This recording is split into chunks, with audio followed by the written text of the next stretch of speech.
नमस्कार मंडळी, श्री स्वामी समर्थ. स्वागत आहे तुमचं सर्वांचं आपल्या मराठी यूट्यूब चॅनलमध्ये. स्वामी महाराजांच्या कृपेने तुमच्या सर्व चांगल्या इच्छा पूर्ण हो, हीच मी स्वामींची चरणी प्रार्थना करते आणि आजच्या या नवीन व्हिडिओला सुरुवात करते. उद्या आहे 5 डिसेंबर, वार आहे मंगळवार. या दिवशी आलेली आहेत कालभैरव जयंती. कालभैरव म्हटलं की बऱ्याच जणांना प्रश्न पडतो की कालभैरव हे देवता कोणते. तर कालभैरव हे भगवान शंकरांचंच एक दुसरं रूप आहे. भगवान शिवाची 2 रूपे सांगितली जातात. एक म्हणजे बटुक भैरव आणि दुसरे म्हणजे कालभैरव. तर भगवान शंकराचे बटुक भैरव रूप हे अतिशय कोमल आणि सुंदर आहे. त्याचबरोबर कालभैरवाचे रूप रौद्र आहेत, उग्र आहेत.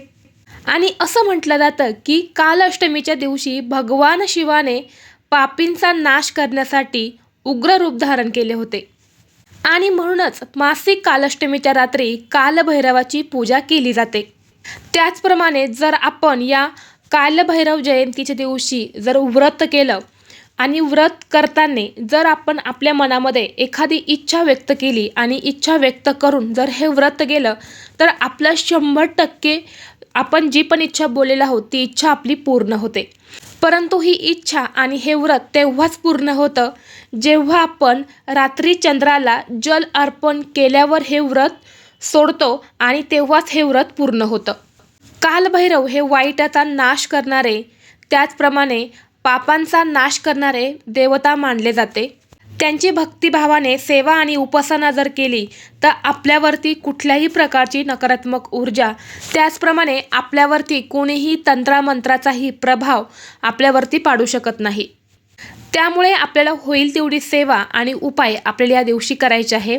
कारण कालभैरव हे असे देवता आहेत की यांची सेवा फक्त आपण वर्षातून एकदाच करतो, ते म्हणजे त्यांच्या जयंतीच्या दिवशी. कारण त्यांचा फोटो आपण आपल्या देवघरामध्ये कधीही ठेवू शकत नाही आणि कधी ठेवायचा सुद्धा नाही. कारण ते देवता इतर देवतांपेक्षा खूप कठीण देवता मानले जातात. जर आपल्याकडून काही चुका जर झाल्या तर त्याचा आपल्याला अनेक संकटांना सामोरे जावं लागतं. यामुळे आपण त्या देवताचा कधीही फोटो आपल्या घरामध्ये ठेवू शकत नाही आणि त्यांची सेवासुद्धा आपल्याकडनं होत नाही. फक्त जयंती असेल त्याच दिवशी आपण त्यांचं नाव घेत असतो, त्यांची उपासना आपण करत असतो, सेवा करत असतो. यामुळे ते अशा लोकांवरती लवकर प्रसन्न होतात जे त्यांची जास्तीत जास्त सेवा आणि उपासना करतात. आजच्या व्हिडिओमध्ये मी तुम्हाला अतिशय महत्त्वाचा एक उपाय सांगणार आहे. 21 बेलपत्रांचा आपल्याला उपाय करायचा आहे. हा उपाय केल्यामुळे सर्व संकटातून आपली मुक्ती होते. त्याचप्रमाणे आपल्या मनातील कितीही कठीणातील कठीण इच्छा ही फक्त 3 दिवसात पूर्ण होते. असा हा एक उपाय मी तुम्हाला आज या व्हिडिओमध्ये सांगणार आहे. त्यामुळे व्हिडिओ हा शेवटपर्यंत नक्की पहा. चॅनलवरती नवीन असाल तर सबस्क्राईब करा आणि असेच माहितीपूर्ण व्हिडिओ पाहण्यासाठी बेल आयकॉनलाही प्रेस करा. म्हणजे जेव्हा कधी मी नवीन व्हिडिओ अपलोड करेल त्याचं नोटिफिकेशन सर्वात अगोदर तुम्हाला भेटेल आणि तुम्ही एक पण व्हिडिओ मिस करणार नाही. बेलपत्र हे भगवान शंकरांना अतिशय प्रिय आहेत. त्याचप्रमाणे कालभैरव हे भगवान शंकरांचा एक रूप आहे. यामुळे त्यांनासुद्धा बेलपत्र हे अतिशय प्रिय आहेत. जर आपल्या मागे अनेक प्रकारच्या अडचणी असतील, वारंवार आपल्या घरावरती संकट येत असतील, आपल्या कुटुंबातील जे पण सदस्य असेल त्यांच्यावरती संकट येत असेल तर यावेळी हा उपाय आपण करायलाच पाहिजे. त्याचप्रमाणे आपल्या मनामध्ये खूप दिवसापासून एखादी इच्छा आहे आणि ती इच्छा आपली पूर्ण होत नाही. बऱ्याच वेळा आपण प्रयत्न करूनही आपली इच्छा पूर्ण होत नाही. अशा वेळी आपण काही उपाय केले तर आपली इच्छा ही लवकरात लवकर पूर्ण होते. यासोबत आपल्याला प्रयत्न देखील करायचे असतात. प्रयत्नांना आणि मेहनतीला फळ मिळावं, आपल्या नशिबाने साथ द्यावी म्हणून हे उपाय आपल्याला करायचे असतात.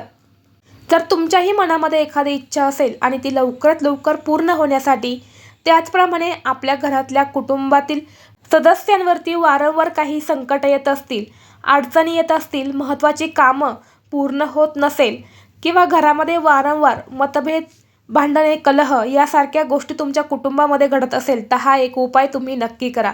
हा उपाय तुम्हाला उद्या सकाळपासून ते संध्याकाळपर्यंत तुम्ही कधीही करू शकतात. हा उपाय करण्यासाठी तुम्हाला 21 बेलपत्र घ्यायचे आहेत. हे 21 बेलपत्र तुम्हाला चांगली घ्यायची आहेत. ज्याला 3 पानं किंवा 5 पानं असतात अशी बेलपत्र ही तुम्हाला घ्यायची आहे. कुठेही अळाईने खाल्लेली आहेत, किडलेली आहेत किंवा तुटलेली आहेत, फाटलेली आहेत अशी तुम्हाला बेलपत्र ही घ्यायची नाही. व्यवस्थित अशी 21 बेलपत्र ही तुम्हाला घ्यायची आहे. बेलपत्र जर तुम्हाला बाहेर फुलांच्या दुकानामध्ये भेटल्या, फुल भांडारमध्ये, तिथून घ्या. तिथून नाही भेटलं, एखाद्या झाडाचं तुम्ही तोडून आणा. तिथेही नाही भेटल्या, तुम्हाला काय करायचं, शिवमंदिरामध्ये जायचं आणि ते शिवलिंगावरती अर्पण केले बेलपत्र आहेत ते तुम्ही घेतले तरीही चालेल. ते घेतल्यानंतर स्वच्छ धुवून काढा आणि यानंतर याचा उपयोग तुम्ही करू शकतात. कारण बेलपत्र हे इतर कुणी अगोदर अर्पण केले असतील तर आपण पुन्हा ते अर्पण देखील करू शकतो. बेलपत्र हे कधीही शिळे होत नाही. 21 बेलपत्र तुम्हाला घ्यायचे आहे. यानंतर या 21 बेलपत्रावरती तुम्हाला चंदन घ्यायचं आहे. पहा, पिवळ्या कलरचं ते चंदन असतं, ते चंदन तुम्हाला घ्यायचं आहे आणि त्या चंदनाने तुम्हाला त्या बेलपत्रावरती ओम नमः शिवाय, ओम नमः शिवाय असं लिहायचं आहे. आता हे कोणत्या बाजूने लिहायचं, बेलपत्राचा जो गुळगुळीत भाग असतो त्या गुळगुळीत भागावरती तुम्हाला लिहायचं आहे. आता जर बेलपत्राला जर 3 पानं असतील तर तुम्ही एका पानावरती ओम लिहा, मधल्या पानावरती नमो लिहा आणि नंतर शेवटचं 3रं पान जे असतं त्याच्यावरती शिवाय लिहा. किंवा तुम्ही एकाच बेलपत्राच्या पानावरती ओम नमः शिवाय लिहिलं तरीही चालेल. आणि यानंतर प्रत्येक पानावर तुम्हाला असं ओम नमः शिवाय लिहून घ्यायचं आहे आणि ही बेलपत्र तुम्हाला महादेवाच्या मंदिरामध्ये शिवलिंगावरती अर्पण करायचं आहे. आता हे शिवलिंगावरती अर्पण करत असताना तुम्हाला एक बेलपत्र हे उजव्या हातात घ्यायचं, ओम काल भैरवाय नमः असं म्हणायचं, एक बेलपत्र अर्पण करायचं, तुमची इच्छा तुम्हाला व्यक्त करायची आणि पुन्हा सांगितल्याप्रमाणे दुसरं बेलपत्र उजव्या हातामध्ये घ्यायचं, ओम काल भैरवाय नमः असं म्हणायचं, इच्छा व्यक्त करायची आणि बेलपत्र तुम्हाला अर्पण करायचं आहे. अशी 21 बेलपत्रही तुम्हाला अर्पण करायची आहे. अर्पण करत असताना 21 वेळा तुमची इच्छासुद्धा व्यक्त झाली पाहिजे आणि 21 वेळा तुम्हाला कालभैरवांचा सुद्धा मंत्राचा जप तुमच्याकडनं झाला पाहिजे. अशा पद्धतीने हे 21 बेलपत्र तुम्हाला शिवलिंगावरती उलट्या बाजूने अर्पण करायचे आहे. म्हणजे जो मऊ भाग असतो, जो गुळगुळीत भाग असतो, ज्या साईडने आपण ओम नमः शिवाय असं लिहिलं आहे ती बाजू अर्पण करताना खालच्या बाजूला आली पाहिजे. असे हे पानं आपल्या शिवलिंगावरती अर्पण करायची आहे. हे अर्पण करून झाल्यानंतर तुम्हाला ओम नमः शिवाय, ओम नमः शिवाय या मंत्राचा 21 वेळा जप करायचा. स्त्रिया असतील तर स्त्रियांनी नमः शिवाय, नमः शिवाय या मंत्राचा जप करायचा आणि हा उपाय तुम्हाला करायचा आहे. हा उपाय तुम्ही मंदिरामध्ये सुद्धा करू शकतात. मंदिरात जाणं शक्य नसेल तर तुमच्या घरामध्ये जर शिवलिंग असेल तर शिवलिंगावरती सुद्धा तुम्ही हा उपाय करू शकतात. परंतु शिवलिंगावरती करत असताना आपण जी बेलपत्र अर्पण करणार आहेत ती बेलपत्र तुम्हाला दुसऱ्या दिवशी निर्माल्यामध्ये टाकायची आहे. इकडे तिकडे तुम्हाला कुठेही हे बेलपत्र फेकायचे नाही. म्हणून जास्तीत जास्त प्रयत्न करा की हा उपाय तुम्ही शिवमंदिरामध्येच कराल. जर तुम्हाला आजचा हा व्हिडिओ आवडला असेल तर व्हिडिओला लाईक करा.